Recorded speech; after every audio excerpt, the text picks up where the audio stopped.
Welcome to the Horsemouth Podcast. It's my excuse to meet fascinating people and learn how they approach work, creativity, and problem solving. My guest today is the superintending archaeologist of the Archaeological Survey of India's Nagpur Circle. He holds a PhD in archaeology from the University of Vadodara, a city where he also traces his roots. With over 2 decades of experience in the field, he has made distinguished contributions to some of the most iconic archaeological sites in the country. In the year 2000, he was involved in the discovery of an ancient cemetery at Rakhigarhi in Haryana, a site now recognized as the largest known city of the Indus Valley civilization. His work there has been invaluable in our understanding of a culture that existed thousands of years ago. In 2018, he was entrusted by the ASI to lead a highly complicated and first-of-a-kind conservation project of the famed Konark Sun Temple in Odisha. He completed that monumental task in record time, adding yet another feather in the cap of the ASI. He has also been involved in several other notable projects, from Indus Valley civilization sites like Dholavira, Bagasara and Vadnagar in Gujarat to megalithic sites like Adichanallur in Tamil Nadu. In fact, his long and decorated career has taken him across the length and breadth of the country, from Chennai,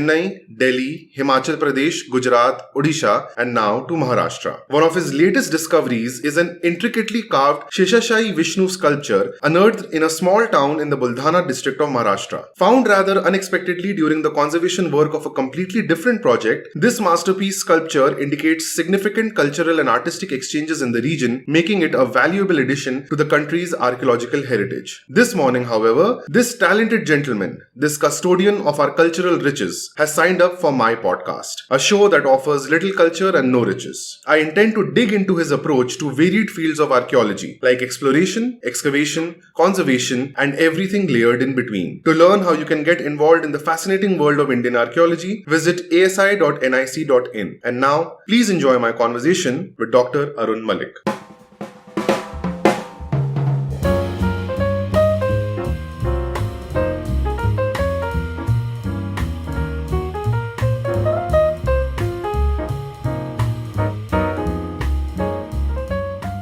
Dr. Malik, welcome. Thank you for calling me for such a wonderful program. Thank you so much, sir, for blessing us with your presence. It's an absolute honor to host you. You've spent 23 years in the field of archaeology. जब हम लोग बचपन में archaeology के बारे में पढ़ते थे सर, मतलब हम लोगों ने स्कूल की तरफ से तो भीमबेटका देख के आए, सांची स्तूपा देख के आए, कई बार बहुत इंटरेस्ट भी लगा, उसकी हिस्ट्री भी जानने की कोशिश करी, पर कभी ऐसा सोचा नहीं कि आर्कियोलॉजी में करियर भी परस्यू किया जा सकता है. ये कभी थॉट ही नहीं आया मन में. शुभंकर, ऐसा है कि archaeology as a subject India में ही नहीं बल्कि पूरी दुनिया में आज एक बहुत डेवलप सब्जेक्ट हो चुका है. ये एक मल्टी डिसिप्लिनरी सब्जेक्ट है जिसके अंदर अलग अलग विधा के लोग, मान लीजिए कि कोई बॉटनी से अगर ग्रेजुएट होके आ रहा है, कोई केमिस्ट्री से, फिजिक्स से, जियोलॉजी से भी ग्रेजुएट करके आ रहा है, वो भी अपना कैरियर इसके अंदर बना सकता है. ये subject day by day develop ही करता जा रहा है. सबसे पहले मैं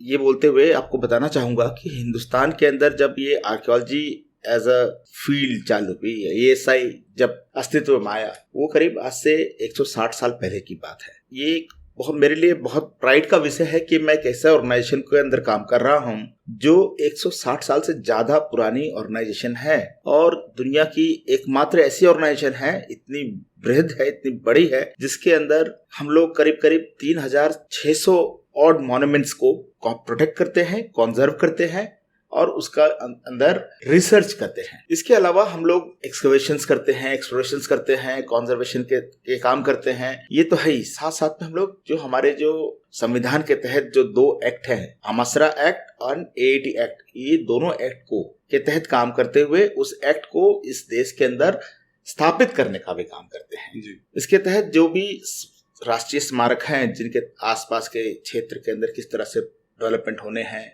किस तरह से डेवलपमेंटल एक्टिविटीज होनी है, उसके कंजर्वेशन के लिए क्या क्या इश्यूज हो सकते हैं, उस पर भी हम लोग काम करते हैं जी. आर्कियोलॉजी पढ़ने के लिए छात्रों को मैं जरूर प्रेरित करूंगा क्योंकि ये बहुत बहुत इंटरेस्टिंग सब्जेक्ट है. कोई भी स्टूडेंट जो ग्रेजुएशन करने के लिए आ रहा है वो ग्रेजुएशन लेवल पे भी ancient history, culture and archaeology पढ़ सकता है. उसके बाद वो एमए कर सकता है. एमए करने के बाद में definitely he can go for PhD करके टीचिंग लाइन में आ सकते हैं, प्लस गवर्नमेंट ऑर्गेनाइजेशन के अंदर भी आ सकते हैं, जैसे ASI है। उसी तरह से स्टेट के अंदर स्टेट आर्कियोलॉजीज है, बहुत सारे म्यूजियम्स हैं, उन म्यूजियमों में भी काम कर सकते हैं। ये सब करने के साथ साथ में एक post graduate diploma in archaeology institute of archaeology से जो होता है, जो आर्कियोलॉजिकल सर्वे ऑफ इंडिया खुद करवाता है, जिसको आज Pandit Deendayal Upadhyay institute of archaeology कहते हैं, जो नोएडा में स्थित है जी। वहां से भी आप post graduate diploma in archaeology, basically in field archaeology कर सकते हैं। वो करने का एक फायदा ये होता है कि आपको आर्कियोलॉजी विषय के ऊपर एक डिटेल्ड तरीके से पढ़ाया जाता है और प्रैक्टिकल एक्सपोजर्स जो मिलते हैं उसके अंदर, जिस तरह से ऑल इंडिया टूर है, एक्सकवेशन के अंदर आपको ऑन फील्ड ट्रेनिंग्स है, केमिकल कंजर्वेशन प्रिजर्वेशन के अंदर ऑन फील्ड ट्रेनिंग है, कंजर्वेशन में ऑन फील्ड ट्रेनिंग है। तो वो एक तरह से ऑलराउंड लड़का तैयार होकर के निकलता है। कोई भी संस्था में, कोई भी सर्वे के अंदर, आर्कियोलॉजिकल सर्वे ऑफ इंडिया हो, चाहे वो स्टेट आर्कियोलॉजी डिपार्टमेंट हो, चाहे वो यूनिवर्सिटीज के अंदर ही क्यों ना पढ़ाने जाए, वो लड़का पूरी तरह से तैयार होता है। आर्कियोलॉजी पढ़ने के लिए आज की तारीख में डेक्कन कॉलेज पुणे एक अच्छी जगह है, MS यूनिवर्सिटी बड़ौदा भी अच्छी जगह है, साथ में आपको बनारस हिंदू विश्वविद्यालय के अंदर मिलेगा, पटना यूनिवर्सिटी में मिलेगा, इसके अलावा इलाहाबाद यूनिवर्सिटी है, अमरकंटक है, नागपुर यूनिवर्सिटी, नागपुर के अंदर भी आर्कियोलॉजी डिपार्टमेंट बहुत अच्छा है, कलकत्ता यूनिवर्सिटी है, मद्रास में है। तो आज तारीख में सब तरफ आपको इस विषय में पढ़ने के लिए जगह है, पर जरूरत है मेहनत करने की, और विषय को सुपरफिशियली पढ़ना नहीं है। ऐसा विषय है कि आपको प्रैक्टिकल फील्ड में जाकर के पढ़ना पड़ेगा। जो किताबों में लिखा है वो तो बहुत बेहतरीन चीजें हैं, आपको जरूर आपको ज्ञानवर्धन देगी, लेकिन आप जब फील्ड में जाएंगे तभी आपका रियल टेस्ट होगा। Archaeology is a field subject. 1991 की बात है जब मैंने अपना ग्रेजुएशन चालू किया था, और ग्रेजुएशन मैंने सब्जेक्ट जो लिया था वो भी आर्कियोलॉजी ही था, ancient history culture and archaeology from MS university Baroda. और मेरी किस्मत बहुत अच्छी है क्योंकि मेरे को जो टीचर्स मिले वहाँ पढ़ाने के लिए, वो इंडिया के one of the best teachers थे। Professor Sonawane, professor Ajit, professor Krishnan and my mentor and guide professor Kuldeep Bhan. इन लोगों ने जो हमें पढ़ाया, जो फील्ड में जो ट्रेनिंग दी, वो अनमैच्ड है। और वो जो आज मैं जहाँ पहुंचा हूँ, मेरे टीचर्स की मेहनत, जिन्होंने मेरे को पढ़ाया, तब मैं यहाँ पहुंचा हूँ। इनफैक्ट सर, अभी आपने इसके पहले बोला कि बहुत हार्ड वर्क और उसकी जरूरत है। मैं डॉक्टर संजय मंजुल का एक इंटरव्यू सुन रहा था, तो वो बड़े इंटरेस्टिंग वे में बता रहे थे कि आर्कियोलॉजिस्ट को ऐसा एक पैशन हो जाता है एक पॉइंट के बाद कि मान लीजिए कहीं कंस्ट्रक्शन में कहीं खड्डा खुदा है, तो वहां पे भी एक बार झांक आएंगे, देखेंगे कि यहाँ कुछ दिख रहा है कि नहीं है। तो आपके अंदर भी वैसा पैशन है, आप भी चले जाते हैं? डेफिनेटली ये ऐसा पैशन आता है। मंजुल सर ने जो कहा, मैं उससे आगे बढ़ के कहूंगा, आर्कियोलॉजी जो पढ़ता है वो लड़का कैसा हो जाता है कि वो, उसके आंखों के ऊपर 2 पट्टी लग जाती है इस तरह से, सीधी घोड़े जैसी, और वो खाली सीधा ही दिखता है, उसको खाली आर्कियोलॉजी दिखता है और कुछ नहीं दिखता है जी। मतलब ऐसा पैशन एक क्रिएट हो जाता है, ये सब्जेक्ट में ऐसा रस आ जाता है। ये इसलिए आता है क्योंकि इसके अंदर जो कहेंगे ना क्यूरियोसिटी जो होती है ना, वो बहुत ज्यादा जागृत हो जाती है। अब आप कोई साइट पे जा रहे हैं, आपके मास्टर ने, आपके टीचर ने, आपके साथी ने, जो एक्सपीरियंस आदमी है, उन्होंने बताया कि देखो ये मेसोलिथिक टूल है, ल्यूनेट है, ये क्रेसेंट है, ये ट्रेपेजाइट्स है, और ये माइक्रो टूल्स हैं जो मेसोलिथिक पीरियड में, तो आपके अंदर वो अचानक से जाग जाएगा कि यार ये कैसे होगा, वो कैसे बना, कब बना, किसने बनाया। इतने सारे प्रश्न आपके दिमाग में एकदम से आने लगेंगे। उन प्रश्नों के जो उत्तर आप ढूंढना शुरू करेंगे, अगर सच्चे मन से, सच्चे ध्यय से अगर आप पढ़ाई कर रहे हैं, आर्कियोलॉजी कर रहे हैं, तो फिर आप उसमें उलझते जाएंगे। और ये एक ऐसा माया है कि इसमें जो उलझा वो निकला नहीं। तो सर, एक एग्जाम्पल के तौर पे हम सैंपल ले सकते हैं, चाहे वो राखीगढ़ी हो, चाहे वो कोणार्क हो। आप मुझे अगर बता सकें कि स्टार्टिंग कैसे होती है, इनिशियल क्या होता है? जब मैं ग्रेजुएशन करके पोस्ट ग्रेजुएशन में था, मैं आर्कियोलॉजी कर रहा था, उस वक्त हमने एक साइट की थी दातराना, मेसोचैल्कोलिथिक साइट है इन नॉर्थ गुजरात। अब जब हम लोग वहाँ पहली बार एज MA स्टूडेंट गए थे, my professor and head professor Sonawane, हम वो टीम को लीड कर रहे थे, और वो हमें सिखा रहे थे कि देखो किस तरह से टूल्स को पहचानना है, टूल्स को कैसे ढूंढना है। आप चलते चलते आपको देखना है कि कंटूर कैसा है, contour of the area, land कैसा है, लैंड कैसा है। आपको देखना है कि वहाँ पे सॉइल कैसा है, वेजिटेशन ग्रोथ कैसा हो रहा है, फिर ड्यून्स आ रहे हैं तो ड्यून्स कैसे हैं, इंटरड्यूनल डिप्रेशंस कैसे बन रहे हैं, और फिर इंटरड्यूनल डिप्रेशन के आसपास के एरिया को आप एक्सप्लोर करें, चप्पे चप्पे को ध्यान से देखें। ग्रिड बना करके पैटर्न में हम लोग चलते थे उसको, ग्रिड पैटर्न में चलते थे, चार आदमी करके, 5-5 आदमी करके चलते थे, पैरेलल चलते थे। चल करके हम लोग एक एक एरिया का एक एक चीजों को देखते थे और टूल्स को कलेक्ट करते थे। कलेक्ट मतलब पहले उसको हम लोग देख करके मार्क करते थे, लोकेशन कहाँ से मिला उसको भी मार्क करते थे। अच्छा, उठाते नहीं थे, उसको मार्क करते थे। अच्छा, तो वो उस तरह से हम लोग काम करते थे। फिर वहाँ पे हमने एक छोटा एक्सकवेशन भी किया। एक्सकवेशन करके हमको वहाँ पे टूल्स वगैरह एक्सकवेशंस में मिले। तो कोई भी साइट को अगर हम कोई सेलेक्ट कर रहे हैं कोई भी, तो उसके लिए सबसे प्री रिक्विजिट है कि आपका क्या प्रॉब्लम क्या लेके जा रहे हैं। प्रॉब्लम को आइडेंटिफाई करें, आप कौन से एरिया में जा रहे हैं उस एरिया का आपको ज्योग्राफी पता होना चाहिए। फिर उसके बाद आपको ऑब्जेक्टिव क्या है, जो बेसिक प्राइमरी एक्सप्लोरेशन किया हमने, एक्सप्लोरेशन के अंदर हमको फाइंडिंग्स के बाद हम पता चलता है कि हाँ ये फाइंडिंग्स है साइट की। तब बेसिकली हम लोग डिजिग्नेट करते हैं कि ये साइट हड़प्पन है, ये अर्ली हड़प्पन है, ये अर्ली हिस्टोरिक है, मेसोलिथिक है, चैल्कोलिथिक है, on the basis of the finding of the explorations. मान लेते हैं कि हमें थरो एक्सप्लोरेशन करने के बाद में कुछ पॉटरीज मिली, आर्टिफैक्ट्स मिले, वो पॉटरी से हमने डिजिग्नेट किया साइट को हड़प्पन साइट। अब हड़प्पन साइट है, वेरी गुड, साइट को हम लोग फिर मेजर करते हैं उसका एक्सटेंट कितना है। और हड़प्पन साइट है तो फिर वहाँ पे मल्टीपल माउंट्स हैं कि नहीं है। सर माउंट्स क्या होता है? माउंट्स मतलब टीले होते हैं। अब टीले बनने का भी एक प्रोसेस होता है जिसको साइट फॉर्मेशन प्रोसेस कहते हैं। मतलब जो natural process, not natural process, natural process is also there. But क्या होता है कि कोई आके कहीं पे एक जगह पे कोई आदमी कई सालों तक रहे, तो उन्होंने घर मकान बनाए, वहां काम कर रहे थे, रह रहे थे, झोपड़ियां बनाई, किसी कारणवश वो छोड़ के चले गए। तो टाइम इंटरवल के अंदर, आज मान लीजिए हड़प्पन की बात कर रहा हूँ, 4-4,500 साल पहले की बात करता हूँ, उसपे क्या होता है कि समय के साथ में वो अबैंडन हो गया। अबैंडन होने के बाद में सॉइल डिपोजिशन चालू हो जाती है, वेजिटेशन ग्रोथ शुरू हो जाती है, तो becomes a mound। अच्छा, उसके ऊपर मतलब लेयर्स नेचर आ जाता है, तो वो एक माउंट बन जाता है। अब वो माउंट को ही हमको आइडेंटिफाई करना होता है कि ये यहाँ पे कहीं सिटी है क्या है। वो माउंट को हमने आइडेंटिफाई कर दिया। उसके बाद हम लोग थरोली एक्सप्लोर करते हैं। एक्सप्लोर करते वक्त क्या होगा कि बारिश के कारण उस माउंट के ऊपर रेन गलीज बन जाती है, जहाँ पे लूज सॉइल होती है, वहां से पानी बह के जाता है। हाँ। तो एक नाली बन जाती है। नाली बन जाती है, तो वो ड्रेन गलीज के अंदर जो मिट्टी के अंदर समय के कालांतर के अंदर जो दबे हुए मिट्टी के बर्तन के टुकड़े थे, जो भी अवशेष थे, ईंटों के टुकड़े थे, या कहिए मानिक मनके थे, बीड्स थे, वो बह के बाहर आते हैं। अच्छा, तो बाहर आते हैं तो हम लोग जब एक्सप्लोरेशन कर रहे होते हैं तो हम लोग रेन गलीज को देखते हैं, पहले पता करते हैं कि रेन गलीज में कलेक्ट किया हमने, भैया हमको पॉटरीज मिली, पॉटरी का हमने एग्जामिनेशन किया, मालूम पड़ा कि तो रेडवेयर है, ब्लैक एंड रेडवेयर है, बफवेयर है, हड़प्पन से कंफर्म। चलो हड़प्पन साइट से है ये। हाँ। अब हम लोग उसका एक्सटेंड करेंगे। हाँ। फिर मल्टीपल माउंट है क्या वो चेक करेंगे। फिर उसको मतलब जितने माउंट मिले होते वो सेटलमेंट हो जाएगा। हाँ, सेटलमेंट हो एक पूरा का पूरा एरिया को फिर हम लोग प्लान ड्राइंग बनाते हैं। पूरे माउंट को हम लोग ड्राइंग बनाएंगे। ड्राइंग बनाने के बाद में हम लोग मल्टीपल माउंट के अंदर फिर कंटूरिंग करेंगे। कंटूरिंग से हमें मालूम, कंटूरिंग क्या हो गया? कंटूरिंग होती है जो उसका ढाल, जो माउंट का जो फीचर है, मतलब माउंट के जो डिफरेंट फीचर्स हैं, अगर क्रॉस सेक्शन, स्लोप्स को आइडेंटिफाई करेंगे, हाइट एंड स्लोप्स को आइडेंटिफाई करेंगे, और आइडेंटिफाई स्लोप हम लोग एक कंटूर बनाते हैं। सर ये पहले तो मैन्युअली होता होगा? पहले मैन्युअली होता है। अब 3D मैपिंग, अभी 3D मैपिंग ड्रोन से हो रहा है, लाइडार से हो रहा है, ड्रोन से हो रहा है। वो कैसे होता है सर? क्या चीज? मतलब लाइडार और 3D मैपिंग एग्जैक्टली होती कैसे? ड्रोन उड़ाते हैं और फिर ड्रोन उड़ा करके लाइडार से हम लोग स्कैन कर लेते हैं। स्कैन करने के बाद में उसको कंप्यूटर पे बैठकर उसको प्रोसेस करते हैं। अलग अलग सॉफ्टवेयर है, सॉफ्टवेयर पे हम लोग काम करके उसको डेवलप कर सकते हैं। There are experts for that. पर अभी आ रहे हैं हम लोग साइट को पहचानने के ऊपर।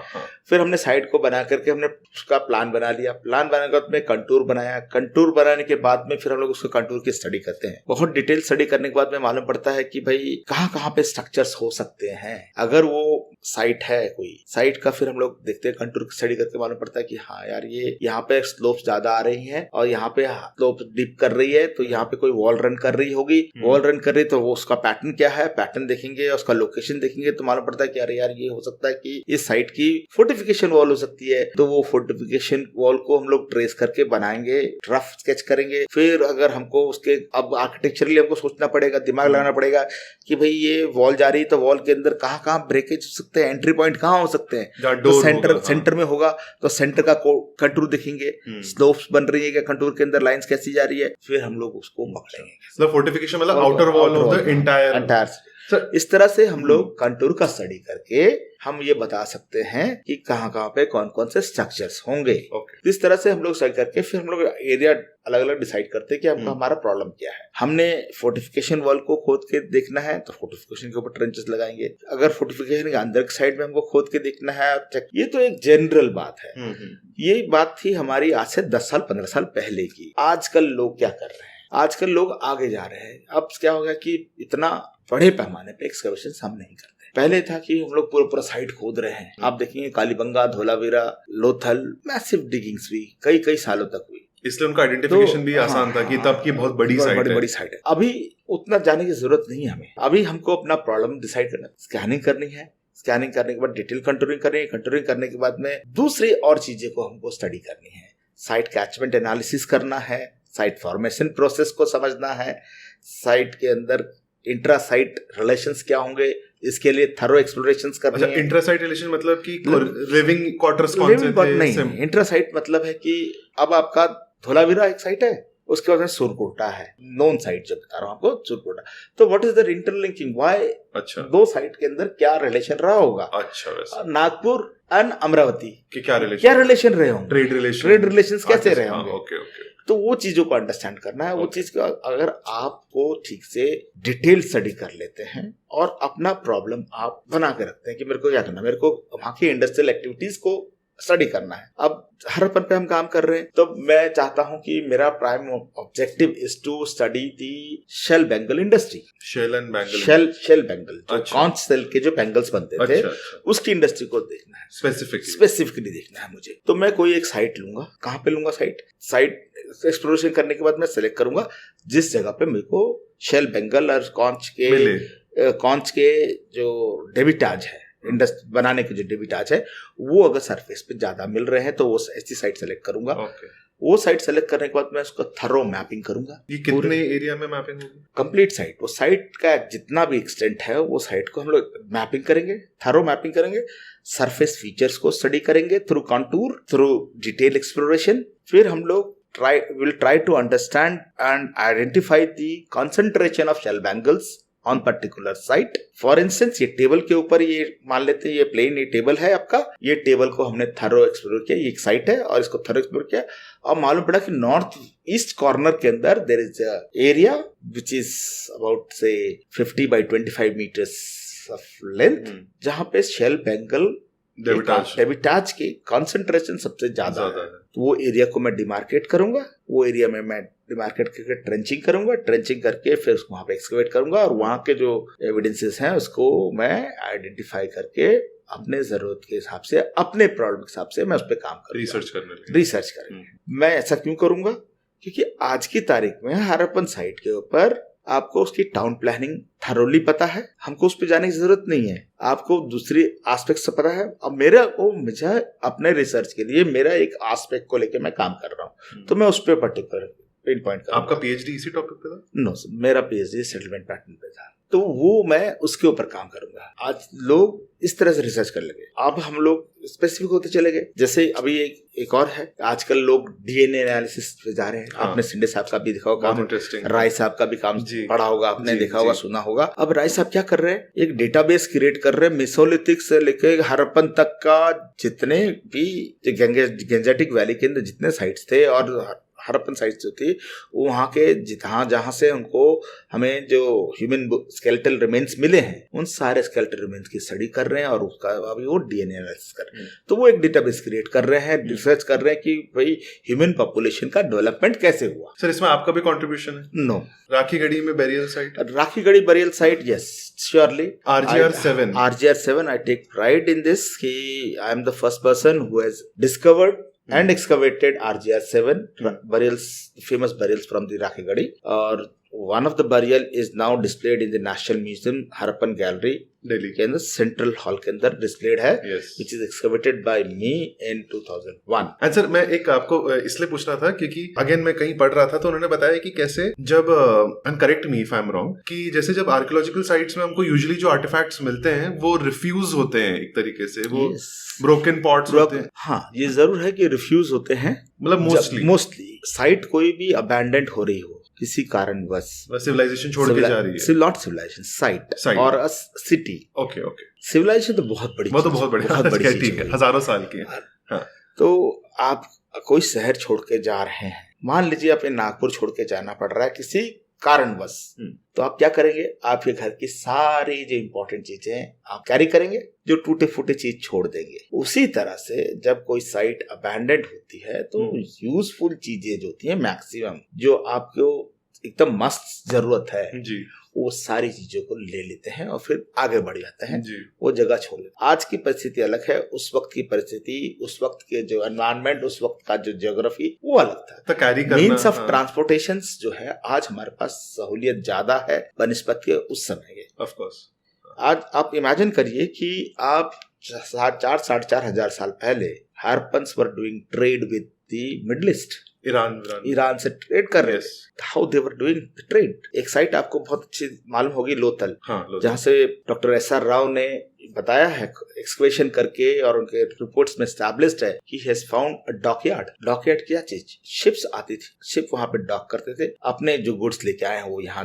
देते थे, यहाँ से गुड्स लेकर के जाते थे। सील्स मिली है वहां पे, सील्स मिली है, सील्स से ही हमें पता चला है कि जो मेसोपोटामियन सील्स यहाँ पे लोथल से मिल रही है, हरप्पन सबको वहाँ पे मिडिल ईस्ट में मिल रही है, इसी से मालूम पड़ रहा है कि इंटरे। तो उस वक्त का जो कंडीशन होगा, किस तरह से how they were faring their ships in the sea. आज तो हमारे पास बड़े बड़े जहाज है, बड़े बड़े मैकेनाइज, लेकिन तब तो वो लोग they were sailing, not only sailing. आप मान के चलिए कि एक हरप्पन जो है लापिस लजुली लेने के लिए अफगानिस्तान से लेके आ रहा हूँ, छोटा सा एक सेमी प्रेशियस स्टोन है, बहुत कम मिलता है और मिलता भी तो अफगानिस्तान, वहां से लेके आ रहे हैं, और वो आपको लैपिस लजुली आपको पूरे के पूरे वेस्टर्न इंडिया में, right from Punjab, Haryana, Rajasthan, Gujarat, northern Maharashtra में मिलता है। इवन अब तो हमें कई साउथ में भी कई साइड से हमको लैपिस लजुली मिला, यानी उनके इतने ट्रेड लिंक्स देखिए कहाँ जा रहे हैं। फॉर अभी ऐसा हो गया। इसके अलावा एक मैं छोटा सा एग्जांपल दिया, आपको दूसरा एग्जांपल देता हूँ, copper ore. I am talking about the chalcolithic period only. Copper के माइंस राजस्थान में थे, तो राजस्थान में जो खेतरी माइंस है वहां से अगर वो निकाल रहे हैं, कॉपर एक्सट्रैक्ट कर रहे हैं अरावली से, तो उसको लेकर के कहाँ जा रहे हैं? धौलावीरा जैसी जगह पे जा रहे हैं, लोथल जैसी जगह पे जा रहे हैं, उसके आगे नागेश्वर जैसी जगह पे जा रहे हैं, और उसके आगे आप देखिए कि जितने हरप्पन साइट्स हैं, कालीबंगा हो गया, राखीगढ़ी हो गया, रोपर हो गया, हर जगह पे आज तो वो लेके कोई ना कोई तो लेके जा रहा होगा उसको, कोई ना कोई तो उसको प्रोसेस करके उसका कोई ना कोई ऑब्जेक्ट्स बना रहे होंगे। तो there must be some hierarchy, there must be some grading, there must be continuity, there must be a mode of transportation, communication. अब आज हम लोग मोबाइल उठा के फोन कर देते हैं कि भैया ये सामान यहाँ भिजवा देना तो आ जाता है। लेकिन आप सोचिए कि आज अगर राखीगढ़ी के एक वर्कर को कॉपर चाहिए तो वो कैसे मैसेज करेगा? कॉपर खत्म हो गया तो वो अपना ही घोड़ा, अपना ही गधा, अपना गाड़ी, बैलगाड़ी लेकर के जाएगा, जहां तक जा सकता है 10 किलोमीटर दूर तक, गांव तक जाएगा, जहां तक बैलगाड़ी गई, जहां तक वो जाके सुबह जाके शाम को आ जाएगा। वहां से वहां पे आदमी को, दूसरा आदमी को, फिर वो आदमी चलेगा, फिर वो जाके बोलेगा, फिर वहां से फिर वो लेके, इस तरह से। तो दिस इज व्हाट मैंने आपको बताया कि इंट्रा साइट रिलेशन हमको समझने हैं। ऐसा तो है नहीं कि भाई अरुण मलिक अगर राखीगढ़ी में रह रहे हैं तो वहां से चलेंगे कॉन्च बैंगल लेने के लिए, नागेश्वर आएंगे। जामनगर में नागेश्वर एक साइट है जहाँ पे 97% of artifacts are conch bangles, which is a major industry for making shell bangles।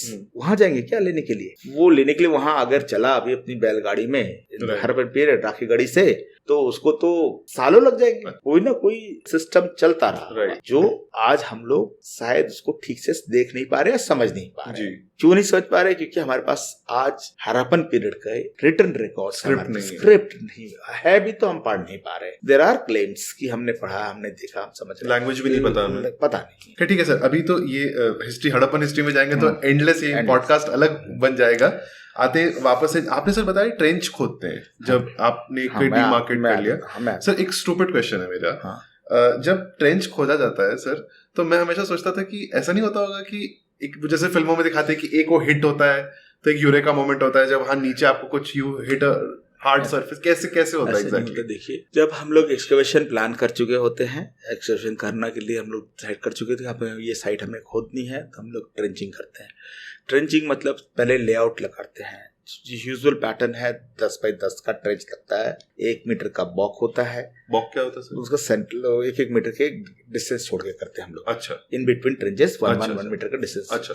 होता है। और उसको फिर हम लोग फिर पेग्स लगाते हैं, चारों डायरेक्शन पे 4 पेग लगेगा। उसके बाद हम लोग खोदना शुरू हैं। खोदने के लिए देखिए 2 तरीके से। पहला होता था, एक तो हम वर्टिकल ट्रेंचिंग कर रहे हैं और एक हम लोग वर्टिकल एक्सकवेशन कर रहे हैं, एक होता है हॉरिजॉन्टल एक्सकवेशन कर रहे हैं। ये 2 तरह से 2 सिस्टम को इवॉल्व किया था, which is Wheelerian technique for excavation of archaeological site. वही आज भी हम लोग फॉलो करते चले आ रहे हैं, लेकिन आजकल लोग अलग अलग तरह से भी काम कर रहे हैं। कोई ओपन स्ट्रिपिंग कर देते हैं, ओपन खोदते हैं, लेकिन एक सिस्टमैटिक खोदने के लिए मेरा आज भी मानना है कि जो ये technique of vertical excavation and horizontal excavation are time tested to record the layers and antiquity found during the excavations। अब क्या होता है कि हम जब एक्सकवेशन कर रहे होते हैं तो ऐसा यूरेका जो मोमेंट होता है कई बार आता है, ऐसा नहीं कि नहीं आता, आता है। कई बार खोदते खोदते हमारा लग भी जाता है, पिकेक्स टच कर जाता है, कई बार सील को टच कर जाता है तो मालूम पड़ता है यार सील है, तुम कुछ लगा है तो उठा तो मालूम पड़ा सील है सर। अभी मैं आपको ये बता देता हूँ कि रिसेंटली जब हम लोग शेषशाही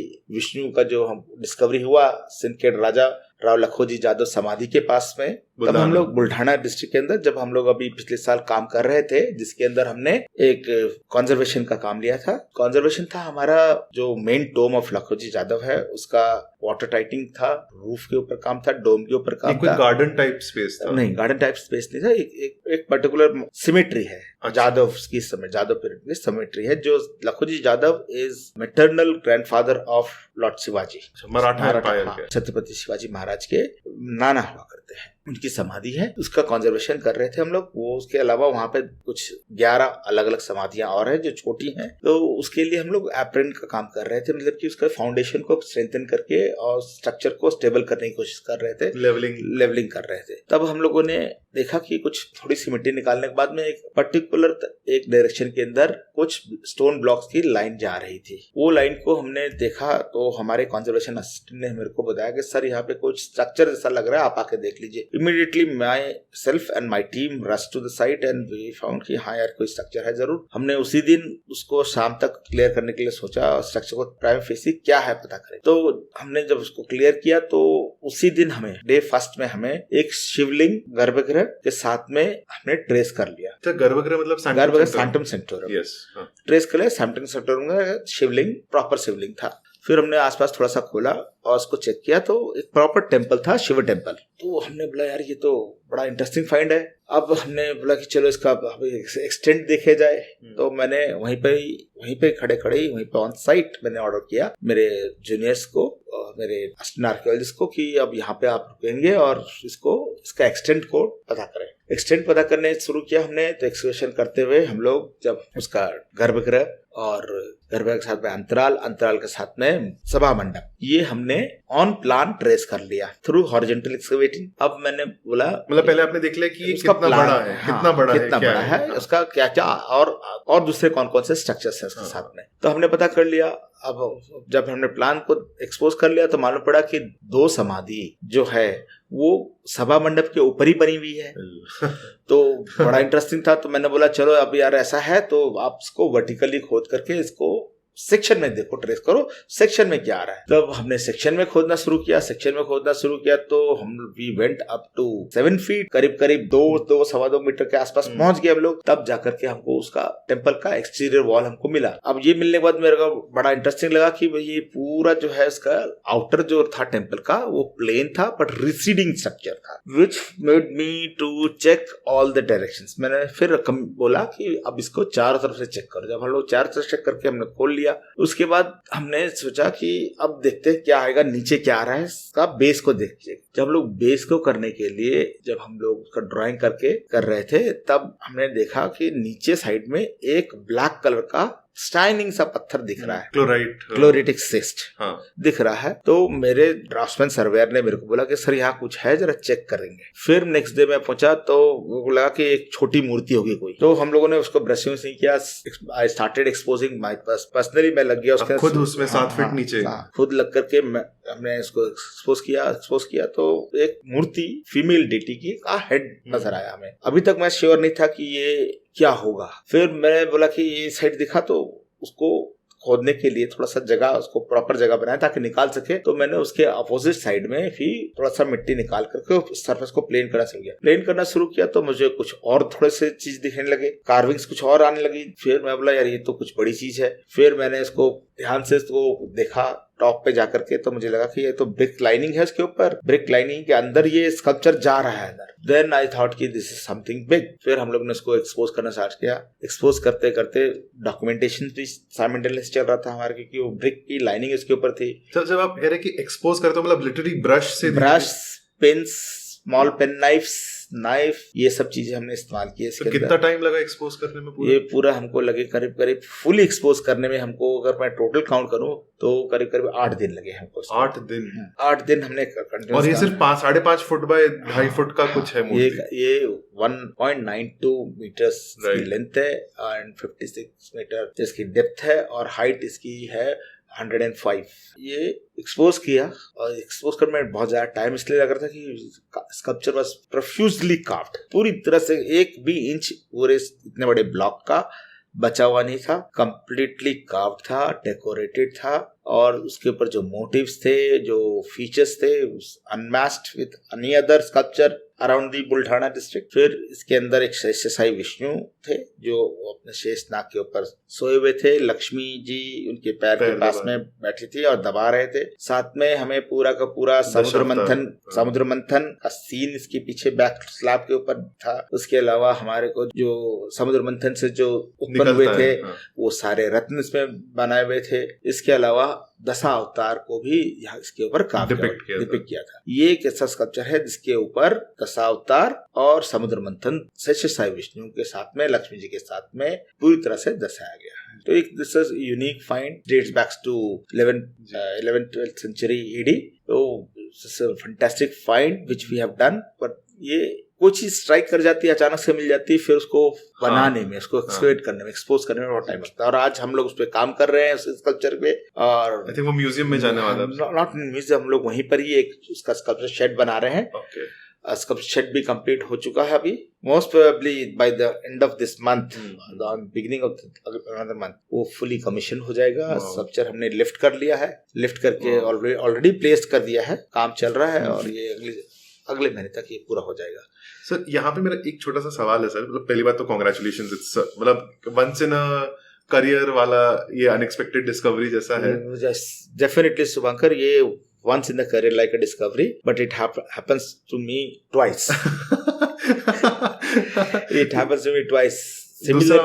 Similarly, once when I was posted in Odisha, there also I found such a beautiful temple and a sculpture of Mahishmardhini buried inside the soil. अब उसकी कहानी बड़ी जबरदस्त, बहुत इंटरेस्टिंग है कि government of Orissa development project कर रही थी श्री लिंगराज टेम्पल के आसपास में, जो सबसे बड़ा टेम्पल है लिंगराज टेम्पल, जी भुवनेश्वर का सबसे बड़ा टेम्पल है, और जगन्नाथ टेम्पल पूरी वर्ल्ड फेमस टेम्पल है, श्री जगन्नाथ टेम्पल। वहां पर भी डेवलपमेंटल काम कर रही थी। जब उड़ीसा गवर्नमेंट OBCC के थ्रू काम कर रही थी Lingaraj temple, definitely developmental work में tourism, infrastructure development, amenities, providing amenities, water drainage, electricity, walkways, pathways, right, और ब्यूटिफिकेशन, राइट, हॉर्टिकल्चर भी, हाँ डेफिनेटली। लिंगराज टेम्पल के आसपास समय के साथ में क्या हो गया, Bhubaneswar is known for its temples, it's a temple city. और आपको ये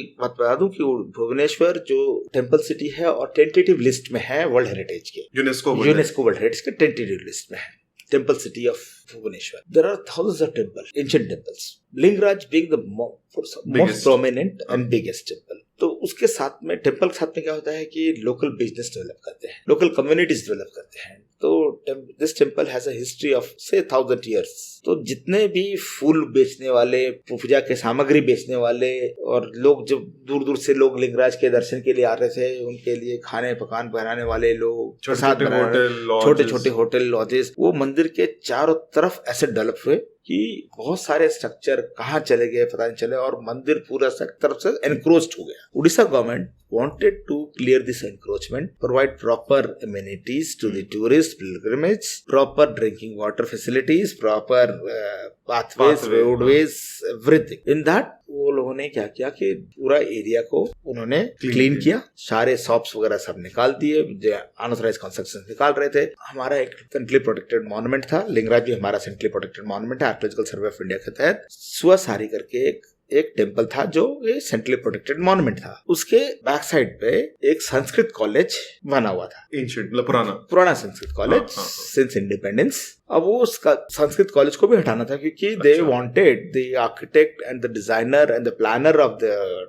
entire development work of government of Odisha wanted a clear view from Bindusagar to Lingaraj। तो उसको बीच में आ रहा था, उसको निकालना। तो दे स्टार्टेड रिमूविंग। मैं बहुत ऑब्जेक्ट कर रहा था इस बारे में कि बहुत सारे चीजें तोड़ रहे थे और बहुत सारे अनऑथराइज चीजें हो रही थी, तो मेरा उस वक्त बहुत सारा टसल भी था। But I was not at all against the development work. मेरा था कि जो हमारे जो एंशिएंट अमासरा एक्ट है, जिसकी जो प्रोविजंस है, उसको स्ट्रिक्टली फॉलो कर लो, because for that only I am posted there. ये 2018 की बात, 2018 नहीं, ये बात है 19-20 की बात है। अच्छा। तो मैं उसको अपोज कर रहा था, रोक रहा था। तो जब वो संस्कृत कॉलेज हटाया तो नीचे उन्होंने क्या किया, जीसीबी से निकाल रहे थे, तो नीचे एक बहुत बड़ा स्टोन के ऊपर, सैंड स्टोन के ऊपर एक मार्क जो मार्क कभी जीसीबी यूज नहीं करता, इस मार्क कर दिया। तब मेरे जो लोकल जो एमटीएस था उसने मेरे को इन्फॉर्म किया, सर यहाँ पे एक बड़ा पत्थर है और उसके ऊपर एमटीएस मतलब मल्टीटास्किंग स्टाफ होता है जो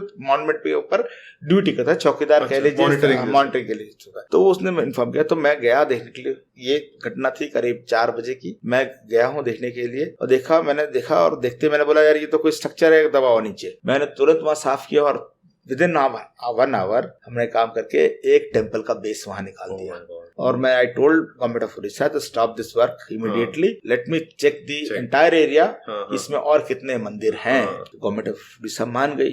अच्छा। उन्होंने बोला ठीक है मालिक, आप इसको इन्वेस्टिगेट कर लीजिए। आप जब गवर्नमेंट ऑफ उड़ीसा से किसी गवर्नमेंट से बात कर रहे हैं तो कैसे, मतलब आप किसको मैसेज पहुंचा रहे हैं? मिनिस्ट्री ऑफ कल्चर में पहुंचा रहे हैं? देखिए, हर एक स्टेट के अंदर मिनिस्ट्री ऑफ कल्चर होता ही है, principal secretary culture and tourism होते हैं, और हर स्टेट के अंदर स्टेट डायरेक्टर, स्टेट आर्कियोलॉजी होती है। तो उन लोगों से मेरी बात हो रही थी, प्रिंसिपल सेक्रेटरी, मतलब डायरेक्टली वन ऑन वन बात हुई मेरी। और मैंने उनको रिक्वेस्ट किया कि सर, और since this is the dream project of Shri Naveen Patnaik ji, CMO is directly monitoring it. तो उनसे भी मेरी बात हुई। उन्होंने बोला ठीक है मलिक जी, अगर आपको लगता है तो इम्पोर्टेंट तो आप प्लीज चेक करिए, हम लोग इसके खिलाफ नहीं है, आप चेक करिए। और thanks to them, they allowed me, they supported me. और हम लोगों ने उसको वहां पर एक के बाद 7 टेम्पल बेसेस एक्सकैवेट किए अराउंड लिंगराज, अराउंड बिंदुसागर। अच्छा।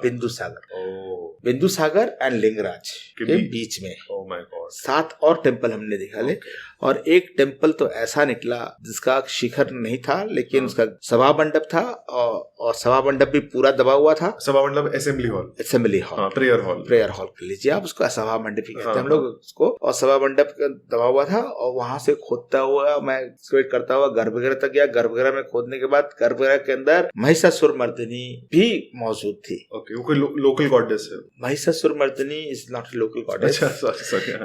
हाँ, ये कई पार्ट में बहुत पूजा जाता है। महिषासुर मर्दिनी जो है, महिष नाम का एक असुर का जो वध किया था उन्होंने, जो माँ कालिका होती है, जो दुर्गा का ही एक रूप है। दुर्गा का रूप। तो उन्होंने उसका वध किया था, तो महिष को जो वध किया था वो उसको डिपिक्ट करते हैं, वो सीन डिपिक्ट हो रहा है, डिपिक्ट करते हैं। तो वो एक स्कल्पचर उसके अंदर था। साथ में मुझे स्टैंडिंग विष्णु स्कल्पचर मिला, उसके साथ में मुझे इंटैक्ट था। इसके अलावा अर्धनारीश्वर का एक स्कल्पचर मिला, और भी कई सारी चीजें इसके अंदर से मिली। तो एक बड़ा एक्सपीरियंस था। और ये भी वो 9 to 12th AD का है? हाँ, यस। नहीं, ये इससे प्रायर था। ओह माय गॉड। ये 8th-9th सेंचुरी का, मतलब कोणार्क के भी पहले का। Oh my god. ये this temple was at par with the अपना परमेश्वर टेम्पल, परशुरामेश्वर टेम्पल। अच्छा। That is 8th-9th century. अच्छा। Prior to that. तो व्हिच सेज कि दैट इज अमेजिंग सर। अभी क्योंकि हम लोग अभी ओडिशा की बात कर रहे तो 2 मिनट इस पे आ जाते हैं सर। जो आपने एक बेसिक स्ट्रक्चर बताया कि ठीक है, there will be a sanctum sanctorum, मतलब मैं उसके हिंदी वाले टर्म नहीं बुचर करना चाहता, इसलिए इंग्लिश में बता रहा हूँ। सैंक्टम सैंक्टोरम है, एक प्रेयर हॉल है, एक फिर नाट मंडप है, और मैं अभी आपको बता देता हूँ कि जो अलग अलग क्षेत्र में अलग अलग तरह से टेम्पल आर्किटेक्चर डेवलप होते हैं जी। जैसे मैं उड़ीसा में काम कर रहा था, तो उड़ीसन टेम्पल जो है वो एक एक्सिस पे बनता है। सबसे पहले हो गया आपका गर्भगृह, जो सैंक्टम सैंक्टोरियम जिसे बोलते हैं। उसके बाद एक छोटा सा अंतराल होता है जिसको मैं अंग्रेजी में वेस्टिब्यूल बोलता हूँ। अंतराल होता है, जो अंतराल वो होता है जो connecting passage, walking pathway, connecting passage होता है बिटवीन सभा मंडप एंड जगमोहन नहीं, सभा मंडप इसे जगमोहन, अच्छा, जगमोहन एंड गर्भगृह के बीच का जो छोटा सा पैसेज होता है सो अंतराल कहते हैं।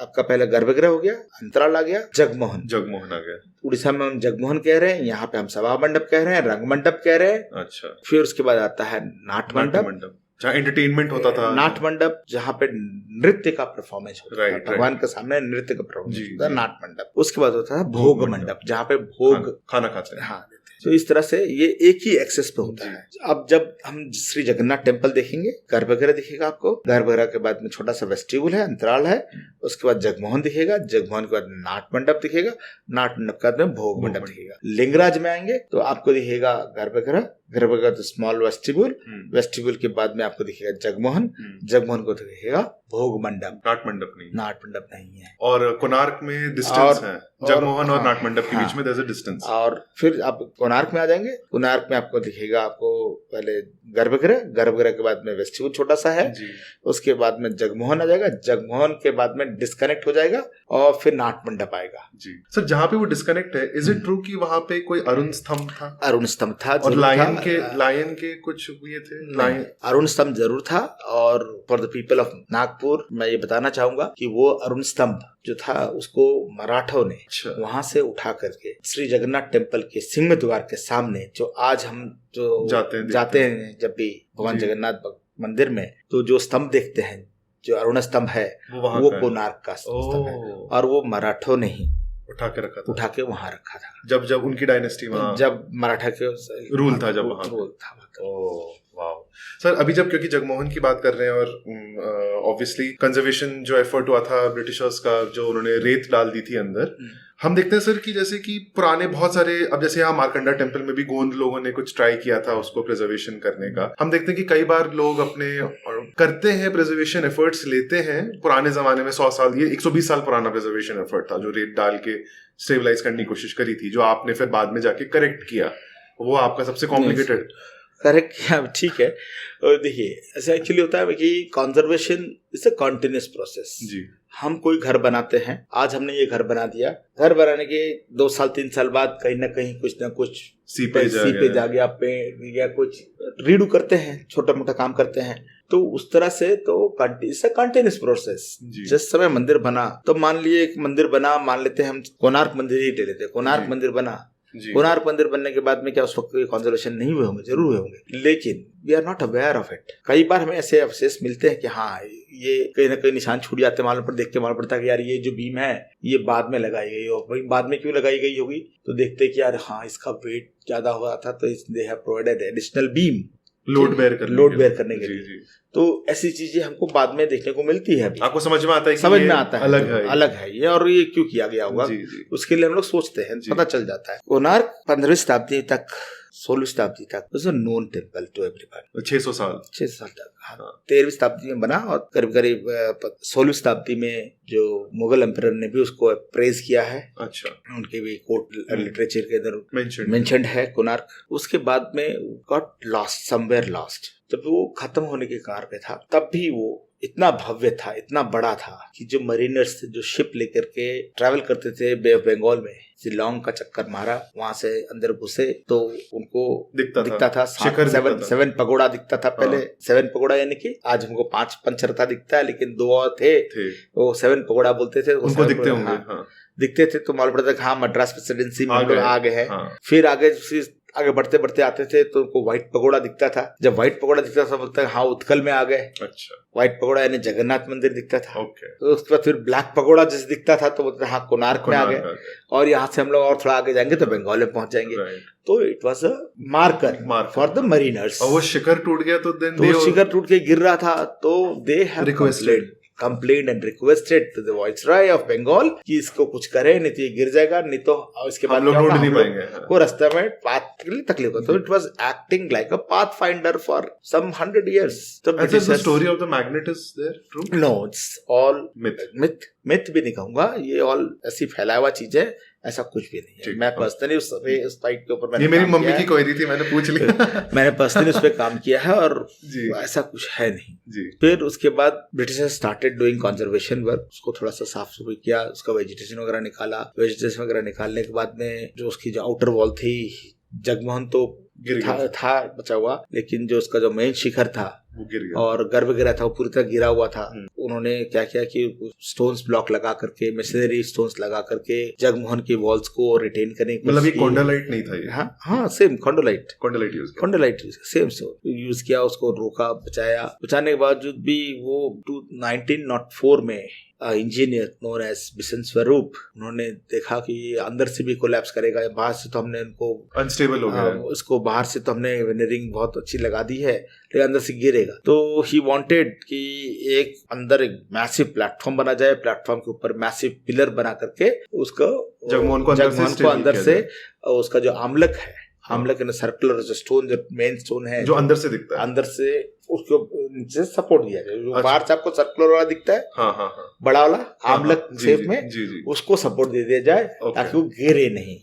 बट इट्स बहुत ज्यादा काम था और बहुत ज्यादा कॉस्ट था उसका। तो उस वक्त बंगाल में डिवीजन हुआ था 1904 के अंदर, आपको पता हो इतिहास का ज्ञान हो। 1904 में बंग भी हुआ था और बंगाल कैलेमिटी भी आई थी। तो ब्रिटिश गवर्नमेंट ने उस वक्त बिशन स्वरूप को सीरियस लिया, जरूर लिया, बोला कि इतना पैसा दे नहीं सकते, आपको कम पैसा दे रहे हैं, आप इसमें काम कर लीजिए। फंड्स लिमिटेड हो गए। तो वो फंड लिमिटेड होने के कारण से बिशन स्वरूप ने क्या किया, बोला कि अब इसमें तो क्या करेंगे, बड़ा मुश्किल है। तो व्हाट ही हैज डन कि जो जगमोहन था उसको क्या किया कि अंदर उसके चारों ओपनिंग को उसने सील कर दिया और वॉल के अंदर से वर्टिकल वॉल एक और क्रिएट की, 15 फीट की वॉल क्रिएट कर दी और उसके अंदर सैंड फिल कर दिया।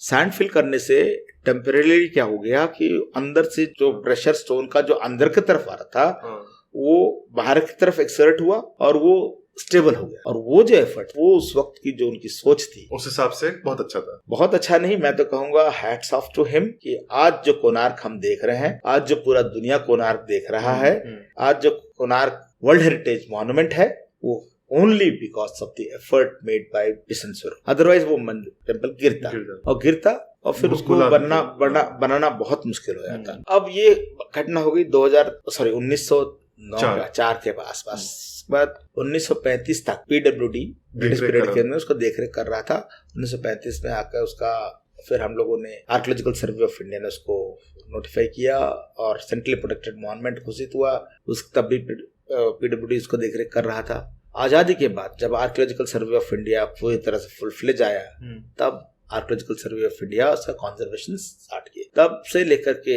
अब तक आर्कियोलॉजिकल सर्वे ऑफ इंडिया ने वो आप जो कोणार्क मंदिर के प्रकारा वॉल के अंदर प्रकारा को एक्सपोज किया, प्रकारा का स्टेबलाइजेशन किया, कंजर्वेशन किया। अंदर जो आप जो भोजशाला दिखता है आपको, उसके अलावा छाया देवी, माया देवी 2 टेम्पल दिखता है, उसका एक्सकवेशन किया। उसके कंपाउंड में जो बाकी छोटे-छोटे उसका कंपाउंड किया। इसके अलावा जो उसका जो जगमोहन है, जगमोहन एक हाई राइज प्लेटफॉर्म के ऊपर बना हुआ है और प्लेटफॉर्म के अंदर 24 व्हील्स है, 7 हॉर्सेस हैं। तो वो सारे व्हील्स का कंजर्वेशन किया। कंजर्वेशन करके जो प्लेटफॉर्म है उस प्लेटफॉर्म को स्टेबलाइज किया by means of providing additional machineries. जो 7 हॉर्सेस है, जो बचे हुए पत्थर थे उसको स्टेबलाइज करके उसको। इसके यहाँ पे एक मेरा छोटा सा क्वेश्चन है, जब सर आप कोणार्क व्हील की आप जब बात करते हैं तो जब आप उसको कंजर्वेशन की बात करते हैं तो कहीं कहीं तो रेट्रोफिट करके आपने रेट्रोफिट नहीं किया, हमने उसको कंजर्वेशन किया। कंजर्वेशन नए बनाए पीसेस, कुछ पीसेस को हमने टू दी ओरिजिनल बनाया, कुछ पीसेस को बनाया, डेफिनेटली बनाया जहां पे वो मिसिंग थे, नहीं मिल रहे थे हमें। तो सर जब आप ये पीसेस बनाते हैं तो मेरा एक फिलोसॉफिकल क्वेश्चन है यहाँ पे कि जैसे जब आप पीसेस बनाते हैं तो ऑब्वियसली वो नहीं होगा जो ओरिजिनल था।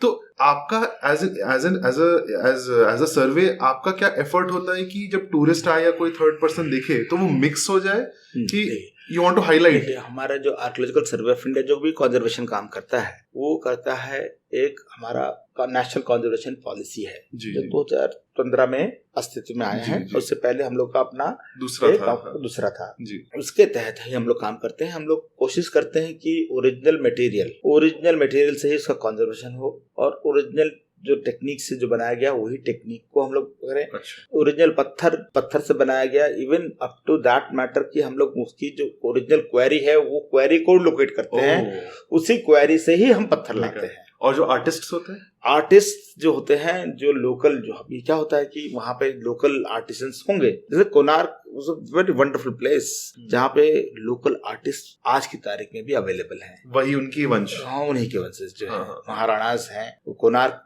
और Orissa is known for sculpting, तो वहाँ पे स्कल्पचर का बहुत सारा काम चल रहा है और अभी तक चला आ रहा है। वहाँ मंदिरों का बहुत सारा काम, वो तकलीफ वहाँ नहीं। तो आर्टिस्ट की कोई कमी नहीं। लीनिएज ओडिशन आर्ट स्टाइल में वो स्कल्पचर बनाते हुए चले आ रहे हैं, तो आर्टिस्ट की कोई कमी नहीं है, वही हम लोग यूज करते हैं। Whereas there are difficulties in many other places such as Markanda, जहाँ पे मुझे लोकल आर्टिस्ट मिल ही नहीं रहे। या शेषाई की अगर अभी वो क्योंकि वो क्लोराइड का है, तो अब उसको वो बसाल्ट तो था नहीं।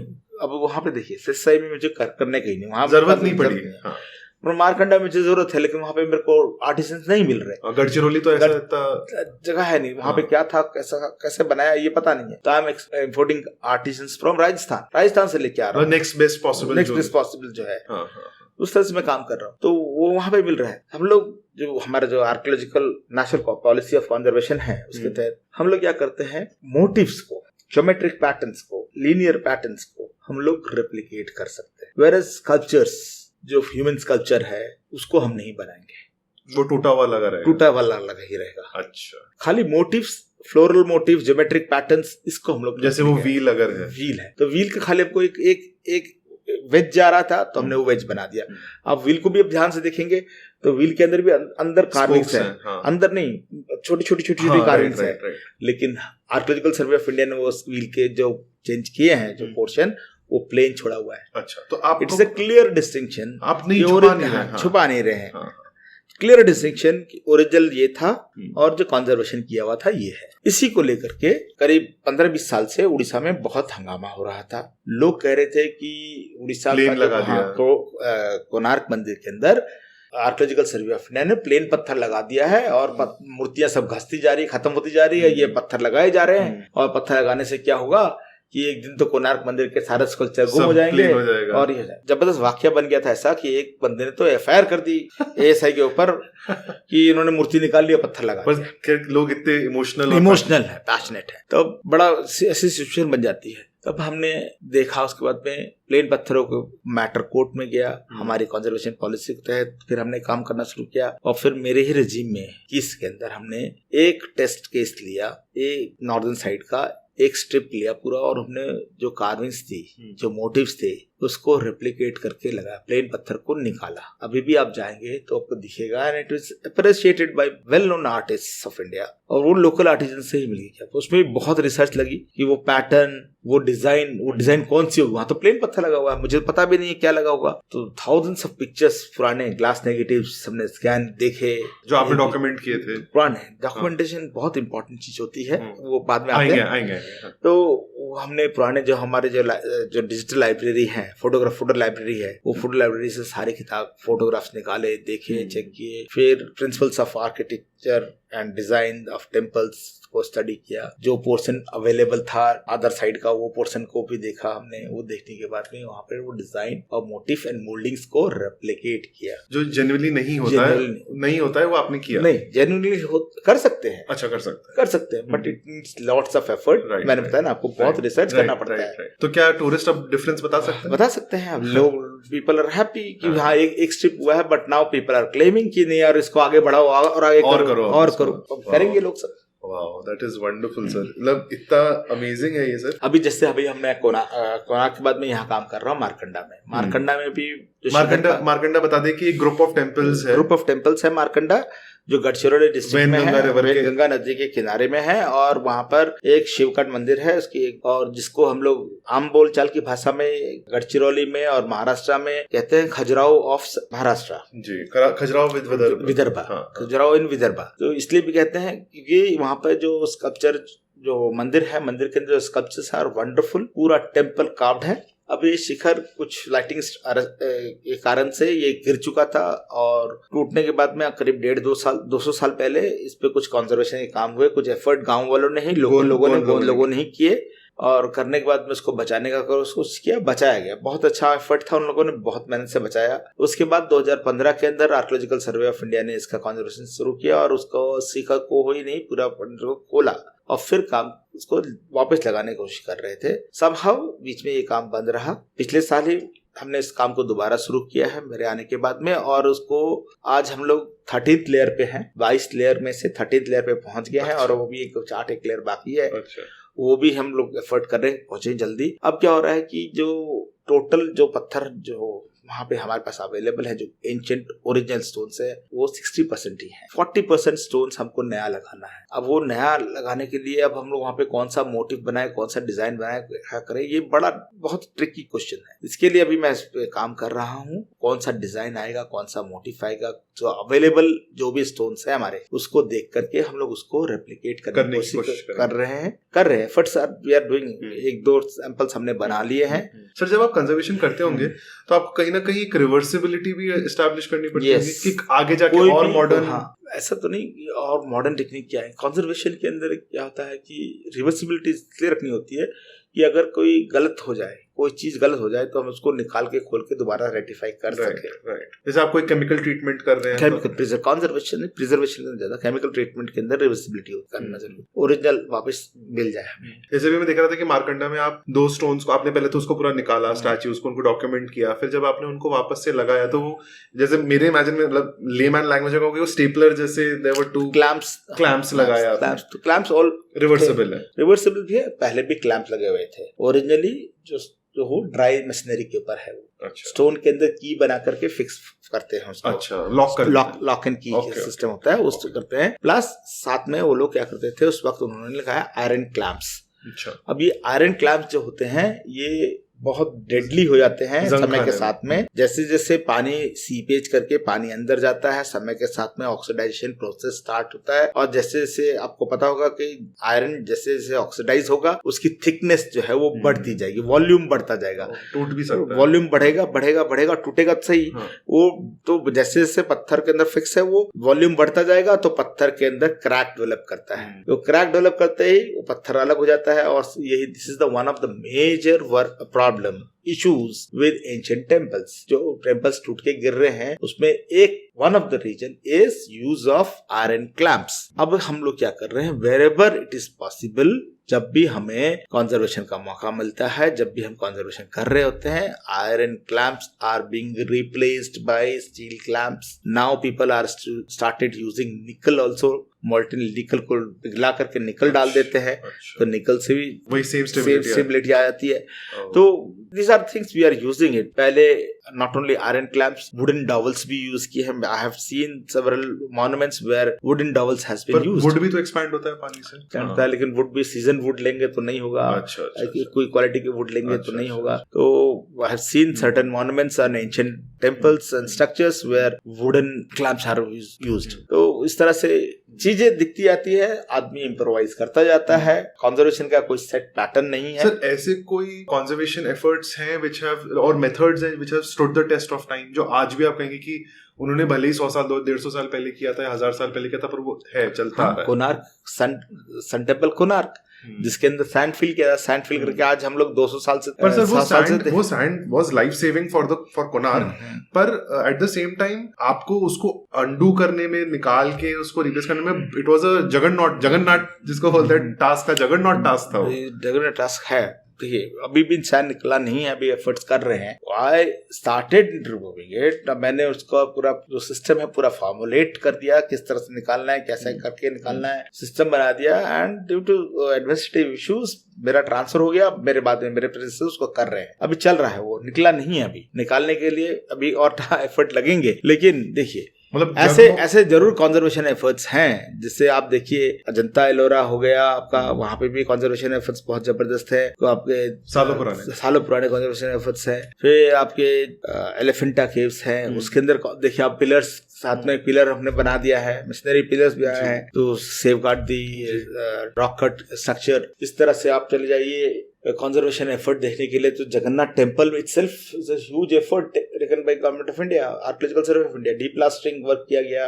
प्लस आपका जो आपको याद होगा ना होगा, आप 90s के अंदर एक आमलक का ऊपर से एक बड़ा स्टोन गिर गया था जगन्नाथ टेम्पल के अंदर। उसके बाद हमने स्पेस पोर्टल फ्रेम अंदर लगाया जगन्नाथ टेम्पल के अंदर। स्पेस पोर्टल फ्रेम एक स्टील का एक फ्रेम होता है, जिसको ऊपर ही हमने फिक्स कर दिया। नीचे कोई सपोर्ट कोई बीम नहीं है उसको, कोई बीम नहीं, कोई पिलर नहीं, कुछ नहीं। उसको दैट इज ऊपर ही मतलब वो कैप जैसे होल्ड कर रहा है, अंदर से होल्ड कर रहा है, तो वो एक स्पेस पोर्टल फ्रेम लगाया हमने। That is a gigantic effort. Right. Wow, sir, this is amazing. Documentation में सर NMA में ये फॉर्मेट क्या होता है? NMA में फॉर्मेट बाद में आप डॉक्यूमेंटेशन जनरल बताइए। हाँ, देखिए डॉक्यूमेंटेशन जो है archaeological research, not only archaeological research, any research, कोई भी साइंटिफिक फील्ड में रिसर्च कर रहे हैं उसमें डॉक्यूमेंटेशन बहुत इंपॉर्टेंट रोल प्ले करता है। चाहे वो बॉटनी हो, चाहे वो जियोलॉजी हो, चाहे वो ज्योग्राफी हो, चाहे वो केमिस्ट्री हो, कोई भी फील्ड साइंस की हो, उस तरह से आर्कियोलॉजी हो, उसके अंदर डॉक्यूमेंटेशन बहुत इंपॉर्टेंट। जब बात करते हैं हम लोग 19th सेंचुरी में लोग आके ड्राइंग करते थे, हाथ से ड्राइंग करके टेम्पल का ड्राइंग बना रहे हैं, प्लान बना रहे हैं, एलिवेशन बना रहे हैं, मैनुअल ड्राइंग्स बना रहे हैं, चल रहा था। वो बना के सब लिथोग्राफ रखते थे, फिर उसका रूट्स प्लान बनाते थे, कैसे जाना है, कहाँ जाना है, कहाँ रुकना है, कैसे जाना है, वो बनाते थे। फिर हम लोग आर्कियोलॉजिकल रिसर्च में आए थे, एक्सकवेशंस में। तो एक्सकवेशंस में हम लोग फोटोग्राफ भी करते थे, ड्राइंग भी करते थे। फोटोग्राफ ड्राइंग करेंगे तो उसका प्लान के ऊपर ड्राइंग करेंगे, प्लान के ऊपर सारे स्ट्रक्चर को ड्रॉ कर लेंगे, एंटिक्विटीज कहाँ मिली वो ड्रॉ करेंगे, सेक्शंस बनाएंगे, लेयर्स बनाएंगे। ये मैनुअल ड्राइंग होती थी, ये तो बेसिक ड्राइंग। डॉक्यूमेंटेशन हम लोग कैसे करते हैं कि मैं यहाँ से चला, एक फील्ड एक्सप्लोरेशन में जा रहा हूँ, तो मैं लिख रहा हूँ कि हाँ there is a river flowing in the north east direction, this is also direct diary में पर्सनल डायरी में लिखा जा रहा है। यहाँ पे there are 3 trees of people, तो ये भी एक डॉक्यूमेंटेशन, प्रॉपर सर्वेइंग का काम होता है। जैसे आप बता रहे कि पहले घुड़सवार करते थे, तो उस तरह से डायरी मेंटेन करते हैं पर्सनल, तो वो भी डॉक्यूमेंटेशन है। आप आज भी करते हैं? हाँ, मैं तो आज भी करता हूँ, मेरे पास आज भी डायरी है। मेरे घर में उसको बोलती है लाल किताब, मेरी वाइफ, लाल किताब लेके कहाँ घूमते हो तुम? तो वो किताब में आज भी लिखता हूँ डायरी। अब तो खैर बच्चों ने फोन दे दिया है, और यहाँ तो कहीं भी नोट करता हूँ मैं। तो पेन निकाल लेते हैं बाहर, पेन निकाल लिया, लिखा चला गया। तो क्या सर अभी इतनी 3D मैपिंग ये सब आ गया है, तो पर ये मैनुअल ड्राइंग का, तो मैनुअल ड्राइंग का टशन अलग था और अलग रहेगा। और आज भी मैं आज भी बिलीव करता हूँ उस पे कि मेरे को मैनुअल ड्राइंग चाहिए। आज भी मैं कई ऐसा क्रिटिकल जगह पे फंस जाता हूँ, तो मेरे सेट ऑफ ड्राफ्ट्समैन है, सेट ऑफ सर्वेयर है, मैं उनको याद करता हूँ। ड्राफ्ट्समैन क्या होता है? ड्राफ्ट्समैन जो ड्राइंग नक्शा नवीस, हिंदी में नक्शा नवीस, ड्राइंग जो बनाता है, जो आर्किटेक्चर वाले जो करते हैं। तो मेरे सेट ऑफ ड्राफ्ट्समैन हैं, सेट ऑफ सर्वेयर्स हैं, पुराने लोग, मैं उनको याद करता हूँ, फोन करता हूँ, हेडक्वार्टर में रिक्वेस्ट करता हूँ कि साहब मेरे को ये आदमी चाहिए, 2 दिन के लिए दे दो, आ जाते हैं, तो मिल जाता है मुझे। तो फिर वो लोग बनाते हैं, जो बनाएंगे, उसके बाद मैं सेटिस्फाई होता हूँ कि हाँ यार ये ठीक है यार, ये ड्राइंग में आ रहा है। कई चीजें हमें अपनी आंखों से नहीं दिख रही होती है, वो ड्राइंग में मालूम पड़ जाता है। अच्छा, कैसे? मतलब क्या नहीं दिखता? जो नेकेड आइज से आपको ये सीधी लाइन नजर आ रही है, आप बोलोगे यार ये तो सीधा ही है यार, बीच में कहीं कॉलम है वो पता नहीं, कॉलम भी नहीं, ये लाइन सीधी है, आपको ऐसा लग रहा है सीधा। मैं किसी आर्किटेक्ट को बुलाऊंगा, ड्राइंग करो, स्कैन करो, तो मालूम पड़ेगा हाँ यार ये 3 सेंटीमीटर ऊपर जा रही है। तो वो जो माइनर डिफरेंसेस आता है वो ड्राइंग में ही मालूम पड़ता है। This is also documentation, photo documentation. हर एक एंटिक्विटी का फोटोग्राफ होगा, हर एक एक्सकर्शन ट्रेंच का फोटोग्राफ होगा, हर एक थीम का फोटोग्राफ होगा। तो वो फोटोग्राफ का एक हमारा सिस्टम होता है, कैटलॉगिंग सिस्टम है। एएसआई के अंदर there is a huge repository of archival photographs, करीब 150 साल से तो हमारे पास में रिकॉर्ड है फोटोग्राफ का। आप दिल्ली में जाएंगे तो आपको वो हमारा फोटो आर्काइव में पूरा ह्यूज, कोई भी उठा लीजिए, एल्बम उठा लीजिए, देखिए, यू विल बी अमेज्ड। ये दीनदयाल जो नहीं, दीनदयाल, ये है हमारा ऑफिस 24 तिलक मार्ग पे। 24 तिलक मार्ग के ऊपर जो आर्कियोलॉजिकल सर्वे ऑफ इंडिया का हेडक्वार्टर ऑफिस है, उस हेडक्वार्टर ऑफिस के अंदर ग्राउंड फ्लोर पे फोटो सेक्शन है और उसके हाथ में फोटो आर्काइव्स है। तो वो huge repository of cultural material, ये जो मेरे रिसर्चर्स हैं और जो स्टूडेंट्स हैं उनके लिए भी एक बात है नोट करने के लिए कि अगर आपको कोई मॉन्यूमेंट, कोई साइट, किसी जगह की कोई पुरानी फोटोग्राफ देखने हैं और उसके बारे में समझना है तो आर्कियोलॉजिकल सर्वे ऑफ इंडिया का फोटो आर्काइव्स जगह है जहां मेरे जैसे लोग जा सकते हैं। सब लोग जा सकते हैं, पर आपको जाकर वहां पर आपको एक एप्लीकेशन देना होगा, परमिशन लेनी होगी। अच्छा। और जाकर वहां उनको बोल करके आपको वो चीज, मतलब मैं आपके जैसे चल के नहीं जा सकता। देयर इज अ सिस्टम, वो गवर्नमेंट का सिस्टम है, आपको जाकर के वहां परमिशन लेकर के। और हाँ, इसके बाद भी अगर आपको कुछ फोटोग्राफ चाहिए उसके लिए भी आप वहाँ पे एप्लीकेशन और रिक्विजिट फीस दे दीजिए, आपको वो फोटोग्राफ देंगे। हाँ, तो कमिंग टू जो फोटोग्राफी होती है वहाँ पे, फोटोग्राफी होती थी ये सब। जिससे आपका सवाल था शुरुआत का, national mission on monuments and antiquities. 2003 में लाल किले से प्रधानमंत्री, तत्कालीन प्रधानमंत्री ने ये घोषणा की थी कि हमारे देश के अंदर जो हेरिटेज प्रॉपर्टीज हैं और एंटिक्विटीज हैं सब जगह फैला हुआ है, बहुत ज्यादा है। इसके लिए हमारे पास में कोई रजिस्टर नहीं है, सेंट्रल कोई रजिस्टर नहीं है। इसलिए हम 2 रजिस्टर बनाएंगे, जिसका एक रजिस्टर होगा national register of built heritage और दूसरा रजिस्टर होगा नेशनल रजिस्टर ऑफ एंटिक्विटीज। अब ये घोषणा तो हो गई थी और ये आर्कियोलॉजिकल सर्वे ऑफ इंडिया करने था, तो घोषणा हुई तो 2 अलग अलग रजिस्टर बनाने के लिए 2 अलग अलग यूनिट सेटअप करने की जगह पर आर्कियोलॉजिकल सर्वे ऑफ इंडिया ने मिनिस्ट्री को बोला कि हम एक ही यूनिट सेटअप करते हैं जो दोनों रजिस्टर बनाए, और it was agreed by the ministry. तो हम लोगों ने एक अलग सी यूनिट बनाई आर्कियोलॉजिकल सर्वे ऑफ इंडिया के अंदर, जिसको कहा national mission on monuments and antiquities. इसका जो मैंडेट था to prepare 2 register. First is a national register of built heritage and monuments, and another register was national register for antiquities. अब इसके अंदर जो आपने पूछा फॉर्मेट, तो उसके लिए हम लोगों ने, मेरी आर्कियोलॉजिकल सर्वे ऑफ इंडिया की 2nd पोस्टिंग थी, जो दिल्ली की पोस्टिंग थी चेन्नई से। जब मैं नेशनल मिशन में आया और वहाँ पे जो मेरे डायरेक्टर्स थे जिसके अंडर में मैं काम कर रहा था, उनके साथ मिलकर के हम लोगों ने 2 फॉर्मेट्स बनाए, बड़ी मेहनत से साथ में 2 फॉर्मेट बनाए। एक फॉर्मेट था format for documentation of built heritage and documentation of antiquities. अब उसके अंदर बेसिक पैरामीटर्स जो होते हैं, जो कहाँ पर है, किधर है, किस जगह पर है, लोकेशन क्या है, कौन सा स्टेट है, डिस्ट्रिक्ट कौन सा, तालुका कौन सा, वो तो था ही दोनों में, एंटिक्विटी में, इसमें फिर वो कौन सा का प्लान क्या है, एलिवेशन क्या है, आर्किटेक्चर स्टाइल क्या है, कौन सी डायनेस्टी को बिलोंग करता है, पीरियड कौन सा है, डिस्क्रिप्शन के साथ में, मतलब ये सारे पर्टिकुलर्स आपने सेट किए, पैरामीटर सेट करके हमने वो डॉक्यूमेंटेशन फॉर्मेट बनाया। जो भी डॉक्यूमेंट करेगा उसके वो फॉर्मेट भरेगा, वो फॉर्मेट भर के उसके पर्टिकुलर इन्फॉर्मेशन और पर्टिकुलर मॉन्यूमेंट डालेगा। This is simple thing. उसके बाद तो रजिस्टर बनाना शुरू हुआ। हम लोग देखते हैं ना पिक्चरों में वो जो मतलब मेरा रेफरेंस पॉइंट तो जुरासिक पार्क है, पर उसमें हम लोग देखते हैं कि जब वो माउंट कोई कहीं एक्सिबिशन हो रहा है, या जैसे मैं अभी पढ़ा था RGR1 से लेकर RGR7, तो ये जो लेबलिंग होती है या जो आर्टिफैक्ट्स की लेबलिंग होती है, इसका भी कोई स्ट्रक्चर होता है, कोई फॉर्मेट होता है? हाँ, जरूर होता है। देखिए लेबलिंग, देखिए डॉक्यूमेंटेशन जो करते हैं लोग एक्सकवेशन के अंदर, वो एक्सकवेटर के ऊपर डिपेंड करता है कि वो किस तरह से करना चाहता है। जैसे हमने RGR दे दिया, RGR stands for Rakhi Garhi. हाँ, समझ गया। हाँ। वैसे लोथल के लिए SRG हम लोग यूज करते हैं, धौलावीर का DHG यूज करते हैं, तो वो एब्रिविएशन क्या देते हैं आप, 1 2 3 4 क्या है राखीगढ़ी के संदर्भ में माउंट्स है। RGR1 is RGR1 mount, RGR2 is RGR2 Rakhigarhi mount number 2 जो सिटी थी। हाँ, अलग अलग लोकेशंस थी। एक सिटी राखीगढ़ी के अंदर तेरा डिफरेंट क्वार्टर्स, डिफरेंट लोकेशन। मतलब हम उसको राखी खास और राखी शाहपुर जैसे नहीं आइडेंटिफाई करेंगे, हम उसको माउंट्स के थ्रू आइडेंटिफाई कर रहे हैं। तो वो अलग अलग जगह पे रखा हम लोगों ने।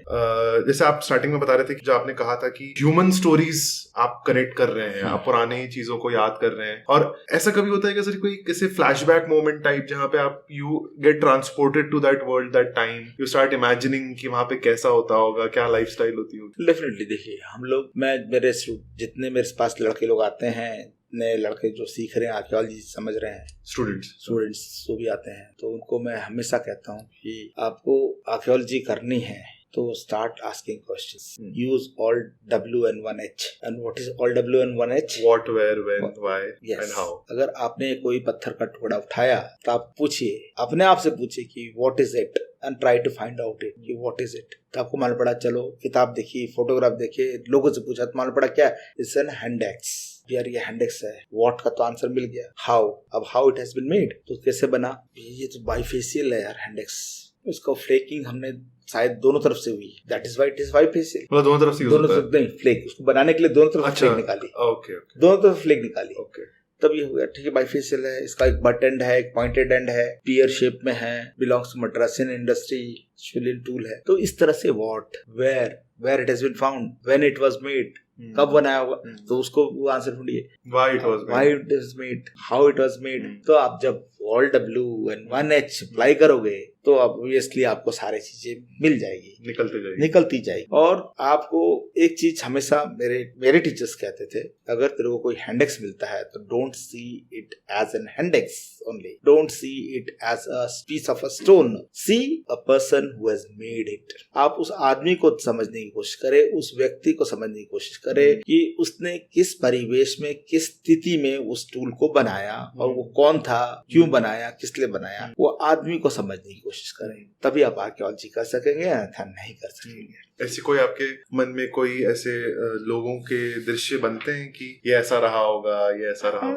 डेफिनेटली बनती है। मैंने पहले ही, हम लोग जब चर्चा करना शुरू किए थे तब हमने बात किया था कि आर्कियोलॉजी में जो घुस जाता है उसके आंखों पे घोड़ों की तरह पट्टी लग जाया करती है, उसको खाली एक दिशा में एक चीज नजर आती है, आर्कियोलॉजी। तो आज ऐसी भी स्थिति हुई थी, मेरा एक्सपीरियंस बता रहा हूँ। दातराना जब हम लोग खोद रहे थे, दातराना बेसिकली मेसोलिथिक साइट, और वहाँ पे जो semi precious stones, agate and chalcedony के माइक्रो ब्लेड्स मिलते हैं, माइक्रो ब्लेड्स, अच्छा, जिसको हम लोग टेक्निकली ल्यूनेट्स, क्रेसेंट, ट्रेपेजाइट्स, अच्छा, ब्लेड्स, मतलब ये मैनमेड है, ये नाम जहाँ मैनमेड है, ओके, ये हम लोग बोलते हैं। तो वो छोटे छोटे होते हैं, कई सेंटीमीटर में, वो कंपोजिट टूल की तरह यूज होते हैं, ब्लेड्स की तरह यूज होते हैं काटने के लिए। तो वो वहाँ पे स्कैटर्ड था पूरा। तो दिन भर हम लोग ना उठा के हम लोग क्लासिफिकेशन करते थे, ल्यूनेट, ये क्रेसेंट, ट्रेपेजॉइड, ट्रायंगल्स, ब्लेड्स। दिन भर हम लोग ना वो एक्सकवेशन में निकाल के क्लासिफिकेशन करके अलग अलग पैक्स में डालते थे। तो इतना इम्पैक्ट था उसका, जब हम लोग खाने बैठते थे ना,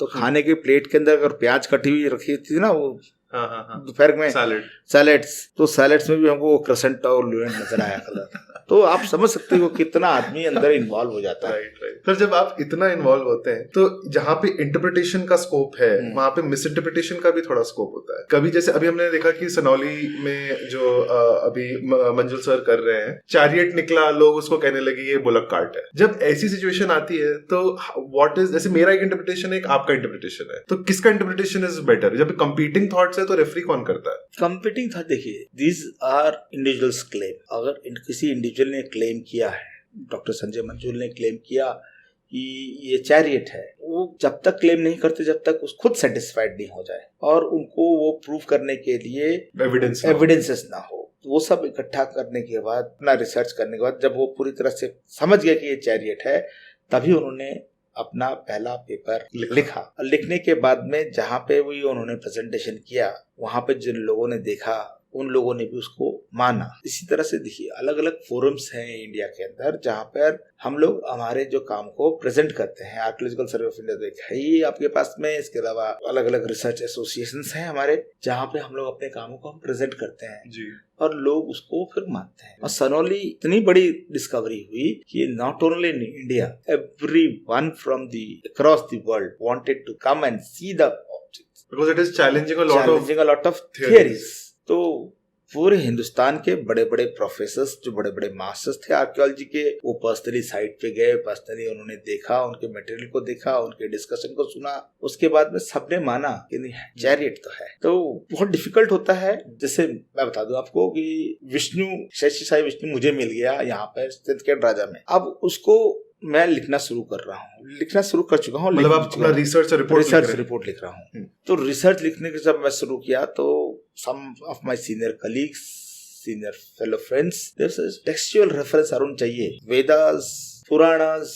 अब मैं सारे पुराना पढ़ा, सारे जहाँ जहाँ पे एंशिएंट टेक्सचुअल रेफरेंसेस थे कि भाई गरुड़ विष्णु के साथ में दिखाया है तो कौन कौन सी मुद्रा में हो सकता है, क्या क्या उनके हाथ में हो सकता है। लक्ष्मी है तो लक्ष्मी को किस तरह से दिखाया जाएगा, उनके आयुध क्या होंगे। इंद्र को दिखाया है तो इंद्र के क्या आयुध होंगे और उसका क्या स्रोत होगा। इतनी डिटेलिंग, मतलब जो लिटरेचर रिव्यू चाहिए, टेक्सचुअल रेफरेंसेस चाहिए, वो ओरिजिनल श्लोक्स चाहिए, वो स्रोत चाहिए जिसमें कि वो उसका व्याख्या किया हो। शिल्प सुता करके एक किताब है जिसके अंदर हर एक जो स्कल्पचर है उसको बनाने के लिए बताया गया किस तरह से बनाया जाएगा। तो टेक्सचुअल रेफरेंस चाहिए। आप हम लोग टेक्सचुअल रेफरेंस के लिए पूरा पुराण और बहुत टाइम लगता होगा सर। तो आप इनफैक्ट वो शिंदे साहब बता रहे थे उनके इंटरव्यू में कि राखीगढ़ी में उन्होंने अगर 4 साल एक्सकवेशन किया फिर 3 साल कुछ नहीं होता है, 3 साल से रिव्यू लिखा जाता है, रिपोर्ट लिखा जाता है। हाँ, लोगों को कई साल लग जाते हैं रिपोर्ट लिखने में। जैसे अभी राखीगढ़ी पे एक टॉपिक पे आते हैं, राखीगढ़ी में सर या Markanda temple, group of temples देख लीजिए, वो इन स्पेस इनहैबिटेड था। कम्युनिटी का जो एंगेजमेंट आपको मैनेज करना है वो कैसे होता है? नागपुर में आर्कियोलॉजिकल सर्वे ऑफ इंडिया जो है वो विदर्भा रीजन देखता है। इसके पास में 11 डिस्ट्रिक्ट है और around 94 monuments, centrally protected monuments and sites को हम लोग मैनेज करते हैं। यहाँ पर हमारे पास में मार्कंडा इस वार्ता के अंदर बार बार आया है। मार्कंडा एक है, मनसर है नागपुर के बहुत पास में, जूना पानी हाँ। है, गाविलगढ़ फोर्ट है, नरनाला फोर्ट है, इसके अलावा गायमुख लोनार के अंदर है। उसके 15 ग्रुप ऑफ टेम्पल लोनार में है, दैत्यसुदन लोनार में है, सिंदखेड़ राजा में आपका राव लखनजी छत्री है, रामेश्वर टेम्पल है, चांदनी तालाब है। इस तरह से बहुत सारे और हिमाड़पंथी टेम्पल्स हैं हमारे पास में। गौंड राजा टोम इन चंद्रपुर, कुछ मस्जिदें भी हैं हमारे पास में, फतेहखेड़ा में है, साकरखेड़ा में है। तो इस तरह से बहुत सारी चीजें हमारे पास में हैं और इनवेरिएबली हमारे तकरीबन जितने मंदिर हैं हमारे पास में, उन मंदिरों में से कुछ एक प्रोमिनेंट मंदिर है। जैसे अंचलेश्वर टेम्पल है हमारा चंद्रपुर में, महाकाली टेम्पल है चंद्रपुर में, जहाँ पर एक्टिव पूजा होती है आज भी। तो चंद्रपुर में जो अंचलेश्वर महाकाली टेम्पल है उसके अंदर एक ट्रस्ट है। ट्रस्ट जो है वो उसमें पूजा और दूसरा मैनेजमेंट इश्यूज देख रहा है। Archaeological survey of India Chandrapur में महाकाली टेम्पल में क्या कर रहा है, कॉन्जर्वेशनल इश्यूज देख रहा है। वो हमारे जो लोकल बॉडी, लोकल ट्रस्ट होते हैं, specially in the living temple, तो उसके अंदर क्या होता है कि archaeological survey of India and trust and societies के बीच में एक कोलैबोरेटिव एफर्ट होता है और कंटिन्यूअस डायलॉग्स होना बहुत जरूरी। क्योंकि हर जगह पे क्या होता है कि भाई सरकार है तो सरकार कुछ नहीं कर रही होगी, ऐसा हमें सुनने को मिलता है। ये लोग कुछ नहीं कर रहे, आर्कियोलॉजिकल सर्वे कुछ नहीं कर रहे, खाली मना कर देते कि ये नहीं बनाओ, ये नहीं बनाओ, ये नहीं बनाओ। पर हम जो कर रहे होते हैं, हमारे जो एफर्ट्स होते हैं, वो उस मंदिर को, उस स्मारक को बचाने के एफर्ट होते हैं। आज अगर आर्कियोलॉजिकल सर्वे ऑफ इंडिया का कोई भी ऑफिसर रिजिड नहीं होता तो आपको अजंता, एलोरा, एलिफेंटा और ना जाने और कितने बड़े बड़े स्मारक नहीं दिखते आपको। आज मैं जो हर जगह कहता हूँ, कोणार्क, जो आज कोणार्क आप देख रहे हैं, वो कोणार्क नहीं होता। Rani ki Vav Patan, one of the best examples of the underground structures in India and पूरे दुनिया के अंदर, वो नहीं मिलता आप लोग। आपको आपके माध्यम से मैं बताना चाहता हूं कि एक बार रानी की वाव का 1960s का, 69, 70s का फोटोग्राफ उठा के देखें, नेट पे अवेलेबल है, आप करेंगे गूगल तो आपको मिलेगा, उठा के देखें और आज की फोटो उठा के देखें, तब आपको मालूम पड़ेगा कि आर्कियोलॉजिकल सर्वे ऑफ इंडिया के आर्कियोलॉजिस्ट ने और इंजीनियर्स ने अपना खून पसीना लगा करके उस स्मारक को आज जिंदा रखा है आपके लिए, जिसको हम लोग वाव बोलते हैं। वाव फीलिंग। हाँ। 2 सवाल थे। What do you think is the future of Indian archaeology? Number 1. दूसरा सवाल सुन लीजिए। What has ancient India taught you about your life in your entire career spanning more than 2 decades? देखिए, archaeological survey of India has evolved a lot. Purely research based organization है। जो conservation कर रहा है वो भी research based कर रहा है। Every conservation, एक पत्थर भी अगर हम बदल रहे हैं कहीं पर, उसके पीछे भी हमारी गहन रिसर्च के बाद ही हम बदल रहे हैं। किसी भी मंदिर, किसी भी स्मारक के अंदर अगर कोई मोटिव हम रेप्लिकेट कर रहे हैं कंजर्वेशन के तहत, कंजर्वेशन पॉलिसी के तहत, तब भी हम लोग रिसर्च करके कर रहे हैं। तो इसका फ्यूचर इसलिए अब बहुत और आज आगे अच्छा रहेगा क्योंकि अब दुनिया बहुत छोटी होती जा रही है। हर आदमी चाहता है कि आए इंडिया में बाहर से और अलग अलग जगह पे जाके अलग अलग मॉन्यूमेंट्स और पुरानी सभ्यता को देखने के लिए कोशिश करे, एजुकेट हो सेल्फ, और वो आके देखे कि पुराने समय में क्या हो रहा था। तो जो टूरिज्म का फ्लो है बहुत ज्यादा होने वाला है आने वाले समय में, लोग बहुत ज्यादा आने वाले हैं। तो उसको कैटर करने के लिए हमें आर्कियोलॉजिकल सर्वे ऑफ इंडिया को इस तरह से डेवलप करना है कि टूरिज्म भी इफेक्ट ना हो, आर्कियोलॉजिकल साइट को भी कोई इफेक्ट ना हो, प्रोटेक्टेड रहे और एक समन्वय बना रहे।